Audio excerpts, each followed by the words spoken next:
نبی کے زمانے میں ایک آدمی رہا کرتا تھا جس کا نام عبداللہ بن جدعان تھا. بڑی فیمس حدیث ہے اور آپ لوگ کئی مرتبہ اس کو سنے ہوں گے.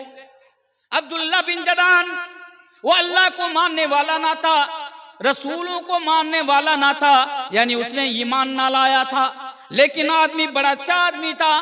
لوگوں کی مدد کیا کرتا تھا, حاجیوں کو کھانا کھلایا کرتا تھا, یتیموں کی مدد کیا کرتا تھا. جب اس کا انتقال ہو جاتا ہے, جب اس کی موت ہو جاتی ہے, وہ اللہ کے پیارے نبی جناب محمد رسول اللہ صلی اللہ علیہ وسلم سے حضرت عائشہ سوال کرتی ہے, یا رسول اللہ, یا اللہ کے رسول آپ بتائیے, یہ عبداللہ بن جدعان, یہ عبداللہ بن جدعان یہ جنت کے اندر جائے گا یا جہنم کے اندر جائے گا؟ تو اللہ کے پیارے نبی نے کلیئر کر دیا. اللہ کے پیارے نبی نے اپنی بی بی حضرت عائشہ رضی اللہ تعالی عنہا کو یہ جواب دے دیا, اے میری بی بی عائشہ, یہ عبداللہ بن جدعان جنت کے اندر نہیں بلکہ جہنم کے اندر جائے گا, کیونکہ اس نے ایمان نہیں لایا تھا. جہنم کے اندر جائے گا, وہ جنت کے اندر جا ہی نہیں سکتا. کیوں؟ دیکھیے, ایک آدمی جو نیک کام کرے, نیک اعمال کرے, لیکن اللہ اکبر ایمان نہ لانے کی وجہ سے, توحید کا اقرار نہ کرنے کی وجہ سے اور رسالت کا اقرار نہ کرنے کی وجہ سے اس کے سارے نیک اعمال برباد ہو گئے, اس کے سارے نیک اعمال تباہ ہو گئے. اور اللہ کے پیارے نبی نے بیان فرمایا کہ وہ جنت کے اندر نہیں جا سکتا بلکہ اسے جہنم کے اندر جانا پڑے گا. بات سمجھ میں آ رہی ہے؟ ہم اور آپ کتنے خوش نصیب ہے, اللہ اکبر, کہ اللہ تبارک و تعالیٰ نے ہمیں اور آپ کو ایمان کی دولت سے مالا مال کیا ہے. کم سے کم اونچی آواز میں پڑھی الحمدللہ. الحمدللہ, یہ اللہ تبارک و تعالیٰ کی بہت بڑی نعمت ہے کہ اللہ تبارک و تعالیٰ نے ہمیں اور آپ کو ایمان کی دولت سے مالا مال کیا. لیکن ہاں, یہ بھی بہت افسوس ہوتا ہے ان لوگوں کے اوپر, آج مسلمان ہونے کے باوجود بھی آج باباؤں کا چکر کاٹ رہے ہیں. بڑا افسوس ہوتا ہے ان لوگوں کے اوپر جو آج مسلمان ہونے کے باوجود بھی آج یہ اعلان کرتے ہیں کہ مسلمان ہیں, اللہ اور اللہ کے رسول کے ماننے والے ہیں, لیکن دوسری طرف میرے بھائیوں مزاروں کا چکر کاٹ رہے ہیں. کسی پیر کے درگاہ پہ جا کے, کسی مزار پہ جا کے اولادیں مانگ رہا ہے, ماتھا ٹیک رہا ہے, سجدہ کر رہا ہے. میرے بھائیوں ایسے مسلمانوں کے اوپر بڑا افسوس ہوتا ہے. اور افسوس کی مقام اور افسوس کی بات تو یہ بھی ہے کہ آپ کو معلوم ہے, سوشل میڈیا کے اوپر میری ایک تقریر ہے ارتداد کے تعلق سے, کبھی اگر موقع ملے تو اٹھا کر پڑھ لیجئے گا. میں نے بیان کیا ہے اس میں کیا کہ آج ہمارے ہندوستان کے اندر بہت سارے ایسے مسلمان ہیں کہ مسلمان کے گھر میں جنم لے کر 25 سال 30 سال وہ اسلام کے دائرے میں رہ کر آج وہ مرتد ہو رہا ہے, آج وہ اسلام کا اور ایمان کا جنازہ نکال رہا ہے. کیا آپ کو معلوم ہے؟ آپ ساؤتھ کے اندر چلے جائیے, اللہ اس بات پر گواہ ہے. کچھ دن پہلے ساؤتھ انڈیا کا میں نے دورہ کیا, وہاں جا کر کچھ لوگ ملنے کے لیے آئے اور کہا کہ تنویر صاحب آپ ہمارے یہاں اس کے اوپر ضرور تقریر کریں گے. میں نے کہا کس کے اوپر؟ انہوں نے کہا کہ ہمارے ساؤتھ کے اندر آج لڑکیاں بہت زیادہ مرتد ہو رہی ہے اور ہمارے ساؤتھ کے لڑکے بہت زیادہ مرتد ہو رہے ہیں. مرتد کا معنی سمجھتے ہیں؟ مرتد کسے کہتے ہیں؟ نہیں جانتے آپ لوگ. مرتد کا معنی ہوتا ہے, آسان بھاشا میں سمجھیے, اسلام کو چھوڑ کر کسی اور دھرم کے اندر چلے جانا, اسلام کو چھوڑ کر کسی اور مذہب کے اندر چلے جانا, اس کو کہا جاتا ہے ارتداد کا راستہ اپنا لیا, یعنی وہ مرتد ہو گیا. اور اگر یہ اسلامی قانون ہوتا تو اس کی سزا ہے کہ اس کو مار دیا جائے, اس کو قتل کر دیا جائے گا.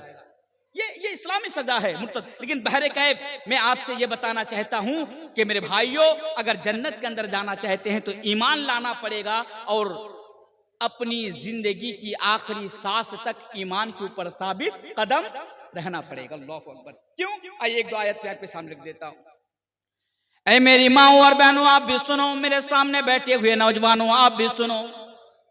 اگر آپ مثال کے طور پر 40 سال تک دنیا کے اندر زندہ رہتے ہیں, 50 سال تک دنیا کے اندر زندہ رہتے ہیں اور 50 سال تک نماز پڑھتے ہیں, روزہ رکھتے ہیں, قربانی دیتے ہیں, لیکن اگر مرنے سے 1 سیکنڈ پہلے اگر آپ ارتداد کا راستہ اپناتے ہیں, یعنی آپ اسلام کو چھوڑ دیتے ہیں, ایمان کا راستہ چھوڑ دیتے ہیں, مرتد ہو جاتے ہیں, تو میرے بھائیوں کل قیامت کے دن آپ جنت کے اندر نہیں جا سکتے بلکہ آپ کو جہنم کے اندر جانا پڑے گا. اور آپ نے اپنی زندگی کا 80 سال جو عبادت کیے تھے, آپ اپنی زندگی کا 40 سال جو عبادت کیے تھے, وہ تمام کی تمام نیکیاں کل قیامت قیامت کے دن آپ کے منہ پہ مار دی جائے گی، نشٹ کر دی جائے گی، برباد کر دی جائے گی، ان کو ختم کر دی جائیں گی اور آپ کو جہنم کے اندر جانا پڑے گا۔ اللہ تبارک و تعالی قرآن کریم کے اندر بیان فرماتا ہے وَمَن يَرْتَدِدْ مِنْكُمْ عَنْ دِينِهِ فَيَمُتْ وَهُوَ كَافِرٌ فَأُولَئِكَ حَبِطَتْ أَعْمَالُهُمْ فِي الدُّنْيَا وَالْآخِرَةِ۔ وہ لوگوں جو بھی ارتداد کا راستہ اپنائے گا، اللہ فرماتا ہے اس کے سارے اعمال کو برباد کر دیا جائے گا، اس کے سارے اعمال کو تباہ کر دیا جائے گا اور اس کا ٹھکانہ جہنم ہوگا اور وہ ہمیشہ جہنم کے اندر رہے گا۔ اللہ تبارک و تعالی اور ایک مقام پر بیان فرماتا ہے وَمَن يَكْفُرْ بِالْإِيمَانِ فَقَدْ حَبِطَ عَمَلُهُ وَهُوَ فِي الْآخِرَةِ مِنَ الْخَاسِرِينَ۔ جو بھی مرتد ہوگا، یعنی جو بھی اسلام کا راستہ چھوڑے گا، جو بھی ایمان کا راستہ چھوڑے گا اور کفر کا راستہ اختیار کرے گا، ایسے لوگوں کے بارے میں فرماتا ہے وَمَن يَكْفُرْ بِالْإِيمَانِ فَقَدْ حَبِطَ عَمَلُهُ وَهُوَ فِي الْآخِرَةِ مِنَ الْخَاسِرِينَ۔ اس کے سارے نیک اعمال برباد کر دیے جائیں گے، اس کے سارے نیک اعمال تباہ کر دیے جائیں گے۔ وَهُوَ فِي الْآخِرَةِ مِنَ الْخَاسِرِينَ، اور وہ کل قیامت کے دن گھاٹا اٹھانے والوں میں سے ہوں گے۔ وَهُوَ فِي الْآخِرَةِ مِنَ الْخَاسِرِينَ، اور وہ کل قیامت کے دن نقصان اٹھانے والوں میں سے ہوں گے۔ تو کلیئر کر دیا میرے بھائیو، اسلام نا ایک واضح دین ہے، اللہ اکبر، ایک مکمل دین ہے۔ ساری چیز کی وضاحت اسلام کے اندر ہے۔ کیا؟ ایمان لاؤ جنت میں جاؤ، اگر پھر تم نے مرتد یعنی ارتداد کا راستہ اپنایا تو پھر تمہیں جہنم کے اندر جانا پڑے گا۔ اللہ اکبر، جہنم کے اندر تمہیں جانا پڑے گا۔ تو پتہ کیا چلا؟ پہلی چیز ایمان لانا پڑے گا اور اپنی زندگی کے آخری سانس تک آپ کو ایمان کے اوپر ثابت قدم رہنا پڑے گا۔ بولے انشاءاللہ رہوں گا، انشاءاللہ۔ جواب دیجیے انشاءاللہ۔ اگر کوئی ہماری گردن پر تلوار رکھ دے اور ہمارے ایمان کے ساتھ ہمیں سمجھوتا کرنے کی بات کرے تو کیا آپ سمجھوتا کرنے کو تیار ہوں گے؟ تیار ہوں گے؟ نہیں میرے بھائیو، سمجھوتا کرنے کے لیے تیار نہیں ہونا ہے۔ میری بات کو اچھی طرح سن لیجیے اگر کامیابی پانا چاہتے ہیں۔ اگر مان لیجیے آپ کا نام عبداللہ ہے، آپ باہر کہیں گئے، ٹرین میں ہیں یا کہیں ہیں، اگر آپ کی گردن پر کوئی تلوار رکھ دیا اور کہا کہ تم مسلمان یعنی تم ایمان چھوڑ دو، ایمان کا راستہ چھوڑ دو، اللہ کو ایک ماننا چھوڑ دو، تو کیا آپ کیا کہیں گے کہ میں چھوڑ دیا؟ نہیں، ضرورت پڑنے پر آپ اپنی گردن کٹانے کو تیار ہو جانا، لیکن اپنے ایمان کے ساتھ کبھی سمجھوتا نہیں کرنا۔ بولیے انشاءاللہ، انشاءاللہ، کیونکہ ایمان ہی ہمارے لیے سب سے بڑی دولت ہے۔ اللہ تبارک و تعالی قرآن کریم کے اندر بیان فرماتا ہے والذین آمنوا وعملوا الصالحات اولئک اصحاب الجنت هم فیہا خالدون۔ جو لوگ ایمان لائے، والذین آمنوا وعملوا الصالحات اولئک اصحاب الجنت هم فیہا خالدون۔ جو لوگ ایمان لائے اور ایمان لانے کے بعد عمل صالح کرے، اچھا عمل کرے، نیک عمل کرے، اللہ فرماتا ہے ایسا لوگ ہمیشہ جنت میں رہنے والا ہے۔ اللہ تبارک و تعالی دوسری جگہ پر بیان فرماتا ہے ان الذین آمنوا وعملوا الصالحات کانت لهم جنات الفردوس نزلا۔ یہاں پر بھی وہی بات کہی گئی، ان الذین آمنوا، جو لوگ ایمان لائے، وعملوا الصالحات، اور نیک اعمال کیے، اچھا اعمال کیے، ایسے لوگ جنت کے اندر جائیں گے۔ ایمان لانا اور پھر ایمان کے بعد اچھا عمل کرنا۔ اللہ اکبر۔ یہاں پر ایک نقطے کی بات میں آپ کے سامنے بتا کے جا رہا ہوں، بہت آسان بھاشا میں، تاکہ آپ کے ذہن کے اندر یہ بات فٹ ہو جائے۔ غور سے سنیے، ایمان لانا، اللہ نے یہ نہیں کہا کہ بس ایمان لاؤ تم جنت میں چلے جاؤ، نہیں کہا۔ یہاں کیا کہا؟ ان الذین آمنوا وعملوا الصالحات۔ اللہ اکبر۔ نیک اعمال، اچھا اعمال، عمل صالح کو انجام دینا۔ ہمارے پاس ایمان ہے کہنے کو، ایمان تو ہے، ہم ایک اللہ کو مانتے، کیا ہم اللہ کے علاوہ کسی کے سامنے سجدہ کرتے ہیں؟ نہیں کرتے نا، نہیں کرتے۔ ہمارے پاس ایمان ہے لیکن آج ہمارے پاس عمل صالح نہیں ہے۔ تو جنت میں جانے کے لیے دونوں چیز ضروری ہے میرے بھائیوں، ایمان بھی ضروری ہے، عمل صالح بھی ضروری ہے۔ آج بہت سارے لوگ کہتے ہیں نماز نہیں پڑھتا ہوں تو کیا ہوا، میرا ایمان بڑا مضبوط ہے۔ کہتے کہ نہیں کہتے؟ تیرا ایمان تیل لینے جائے گا۔ نماز نہیں پڑھتا، کہتا ہے میرا ایمان بہت تیز۔ بہرکیف جو میں بتانا چاہتا ہوں، سب ذرا اشارہ کافی ہے۔